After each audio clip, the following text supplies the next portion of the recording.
Halo, para pejuang sembuh anxiety, GERD, dan psikosomatis yang berbahagia pada hari ini. Ya,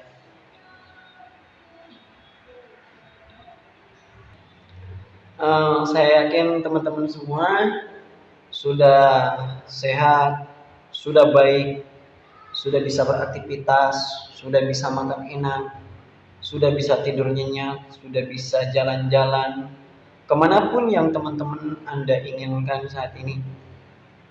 Dan satu hal, teman-teman saat ini sudah bisa apa ya, sudah bisa melupakan segala yang dirasakan dari apa ya, asam lambung, GERD, dan anxiety serta psikosomatis, karena memang sensasinya itu tidak terbayangkan oleh siapapun yang menderitanya. Bahkan kita tidak tahu kalau kita itu terkena penyakit asam lambung ataupun anxiety karena saking banyaknya yang dirasa oleh tubuh kita dari hari ke hari, gitu kan, dari bulan ke bulan, dan mereka percaya mereka itu sakit dan mereka merasakan sensasinya setiap hari. Nah, teman-teman, di video kali ini ya saya ingin membahas satu hal tricky, gitu kan.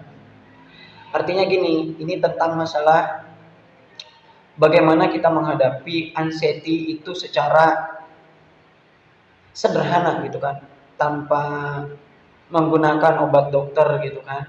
Kalau misalkan kita tidak lagi ada obat dokter untuk menghilangkan anxiety ataupun panic attack, ada yang emang bisa gitu kan. Kalau selama kita mampu mengelola pikiran kita, ya insya Allah kita akan mudah, gitu kan, mudah banget. Tetapi kalau kita panic attack, gitu kan, anxiety, panic attack gitu. Kalau anxiety-nya kan perlahan ya, ada tahapan-tahapan tertentu yang menyebabkan kita mungkin bisa, gitu kan, keluar dari anxiety secara kalau permanen enggak ya, gitu kan. Kalau permanen enggak. Tetapi kalau misalkan sedikit-sedikit ya bisa, insya Allah ya. Saya udah terapkan, udah coba ilmu ini dan akhirnya berhasil pada diri saya, gitu kan. Bayangin aja teman-temanku, teman-temanku, teman-temanku, bayangin saja saya dari tahun 2006, apa, dari SMA sampai parahnya itu 2016, gitu kan, ke sini sampai merasakan hal yang baik pada tahun 2020-an, gitu kan, 2019, akhirnya kemarin kena lagi, relapse lagi. Ya, tapi alhamdulillah gitu teman-teman, dengan cara saya yang awal pun saya mampu, gitu kan, menanggulangi kecemasan berlebih ini, gitu kan. Kenapa sih bisa begitu? Ada beberapa tahapan teman-teman ya. Yang pertama nih ya, yang pertama banget yang saya lakukan adalah bagaimana kita meyakinkan diri kita bahwa lambung kita sehat. Sok, itu dulu. Bisa endoskopi, bisa dengan biopsi, gitu kan, bisa dengan kolonoskopi. Atau misalkan teman-teman bisa melihat dari gejala fisiknya yang dialami. Kan gini, kalau ada luka lambung, gejalanya kan seperti ini. Kalau ada apa ya, gastritis, cirinya seperti ini. BAB-nya berdarah, BAB-nya hitam, BAB-nya kerikil-kerikilan. Itu merupakan contoh-contoh dari yang luka lambung, gitu kan. Nah, kalau misalkan teman-teman tidak ada terlalu signifikan tentang ciri-cirinya, tinggal yakinin aja, oh berarti lambung saya itu tidak terlalu luka lah, tidak terlalu parah, gitu kan.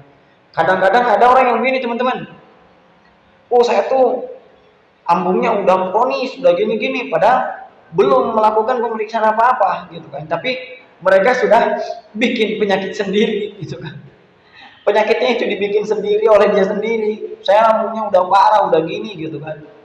Padahal belum diperiksa, gitu kan. Ya itu emang hebatnya orang menderita anxiety. Jadi teman-teman yakinkan dulu lambungnya itu memang tidak ada gejala apa-apa, atau misalkan tidak ada yang kronis lah, gitu kan. Dengan cara apa ya? Bisa dengan ke spesialis dalam. Kemudian kata spesialis dalam, oh ini nggak apa-apa. Kalau spesialis dia bilang ini perlu tindakan endoskopi, ya lakukan, gitu kan. Pengen tahu aja kita kan, gitu kan. Sebetulnya parah tidak. Nah itu meyakinkan lambung kita tidak apa-apa. Karena apa? Biasanya kan itu gejalanya dari lambung dulu gitu kan, dari pencernaan dulu, baru ya ke lain-lain gitu kan, kecemasan terutama. Yang kedua, kalau misal yang masih banyak pertama. Kalau kita sudah yakin lambungnya nggak apa-apa, biasanya makan apapun biasanya berani gitu kan teman-teman. Tapi selama kita ngerasa wah makan ini takut lambungnya kumat, nah, itu lain lagi ceritanya gitu kan. Seperti itu. Yang keduanya gitu kan. Coba teman-teman berpikir secara sederhana. Apa yang ditakutkan teman-teman hari kemarin bertahun-tahun lalu sekarang ini terjadi enggak? Terjadi enggak? Ya, saya ngerasain gitu teman-teman ya, bahwa bertahun-tahun saya mengalami anxiety kan saya takut mati, takut terkena penyakit berat gitu kan. Bukan saya berdoa ingin gitu kan. Tetapi terjadi nggak ya? Belum gitu kan. Maksudnya enggak gitu. Nggak terjadi sama diri kita. Karena memang apa?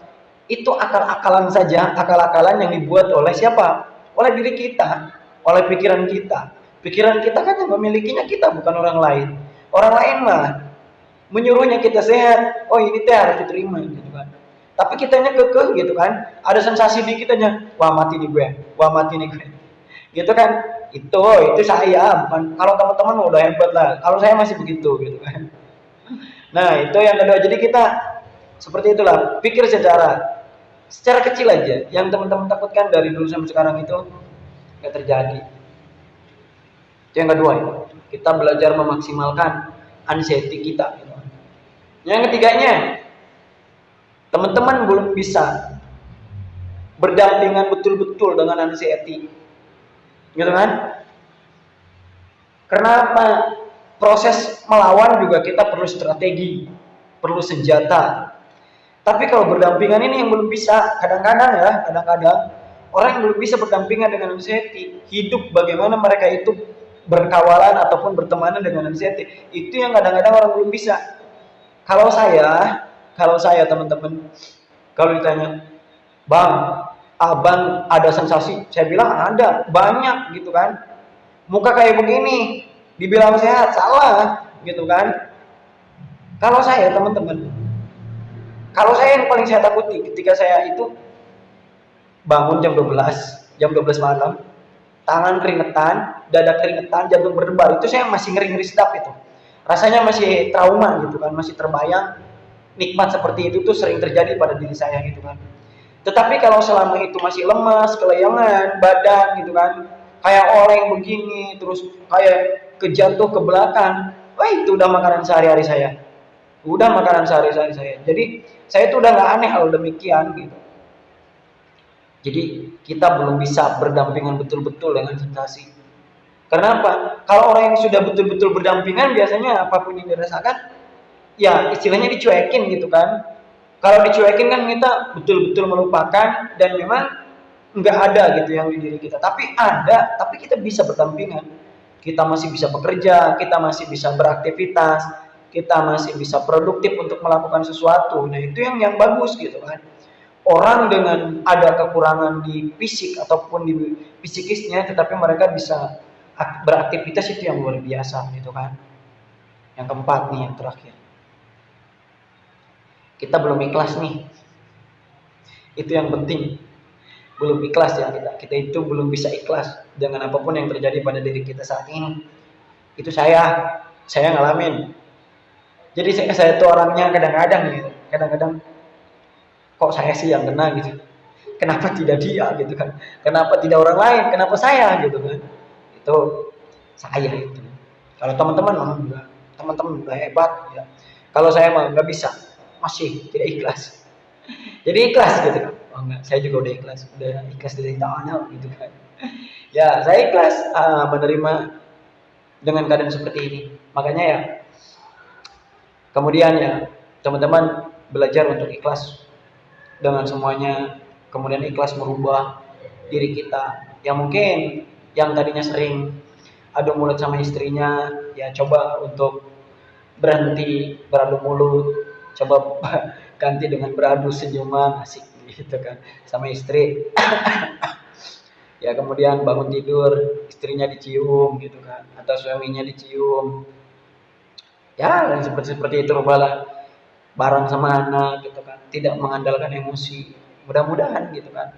Dengan hal seperti itu kita bisa, kan? Insya Allah. Gitu kan. Insya Allah, pokoknya teman-teman di rumah semangat untuk sembuh. Karena saya teman-teman ya bangun jam 4 subuh, ke sekolah jam 5, nyiapin ENBK, ke Serang, berangkat jam 1, pulang gitu kan. Kemudian ya aktivitas tetap berjalan. Karena apa ya? Saya juga nggak mau di rumah terus gitu kan. Oke buat teman-teman itu saja. Salam sembuh dari saya. Buat teman-teman yakin bisa sembuh, sembuh, sembuh, sembuh. Wabillahi taufiq wal hidayah. Wassalamualaikum warahmatullahi wabarakatuh.